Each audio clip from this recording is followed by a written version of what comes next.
ये जेई में भी आ चुका है और देख रहे हो निमसेट में भी आया है 2010 में। इसको अगर प्रॉपर्ली सॉल्व करो तो एक पेज से ज्यादा सॉल्व होगा ये। ध्यान से देखना, दो तरह के क्वेश्चंस होंगे, बहुत इंपॉर्टेंट बात है, दो तरह के क्वेश्चन होंगे। एक क्वेश्चन में डिटर्मिनेंट की वैल्यू निकालनी होगी और एक क्वेश्चन में डिटर्मिनेंट की वैल्यू दे रखी है। बहुत इंपॉर्टेंट बात है ये। इन दिस क्वेश्चन डिटर्मिनेंट की वैल्यू दे रखी है, दैट इज 0। क्या दे रखी है? 0 दे रखी है।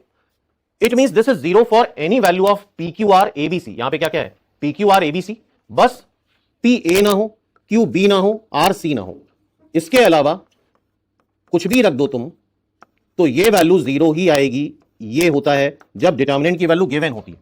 डिटर्मिनेंट की वैल्यू गिवन होती है। अगर ये कंडीशन नहीं भी दी होती तो हम ये बोलते हैं यार पी क्यू आर कुछ भी रख दो, एबीसी कुछ भी रख दो, ये 0 आएगा। That's it. क्लियर है?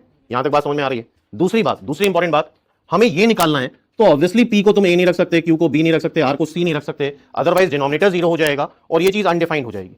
तो ये अगर नहीं भी दिया होता तो भी तुम पी को ए नहीं रख सकते, क्यू को बी नहीं रख सकते, आर को सी नहीं रख सकते। दूसरी इंपॉर्टेंट बात क्या? डिटर्मिनेंट की वैल्यू अगर दे रखी है तो तुम बिल्कुल 100% हिट एंड ट्रायल मेथड लगाओ, पूरा सॉल्व करने की जरूरत नहीं है इन जनरल। अब देखो, किसी भी डिटर्मिनेंट की वैल्यू 0 कब होती है? किसी भी डिटर्मिनेंट की वैल्यू 0 तब होती है जब दो रोज प्रोपोर्शनल हो, या दो रोज आइडेंटिकल हो, या दो रोज या एक रो 0 हो। कोई भी एक रो 0 कर दो, तो कोई भी एक रो पकड़ लो।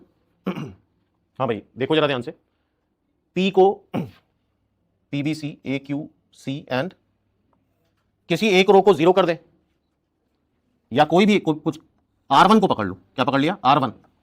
R1 के सारे एलिमेंट 0 कर दो, तो क्या वैल्यू ऑफ डिटर्मिनेंट 0 आ जाएगी? जब हम कुछ भी रख सकते हैं तो हम ये भी रख सकते हैं, बस ये नहीं रख रहे हैं। क्या एग्री हो?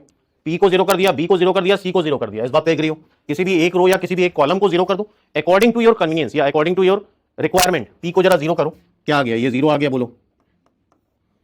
B को 0 करो तो क्या ये Q बाई Q आएगा? Q by Q is 1। C को 0 करो R बाई R, क्या आंसर 2 आ गया? Both is the answer.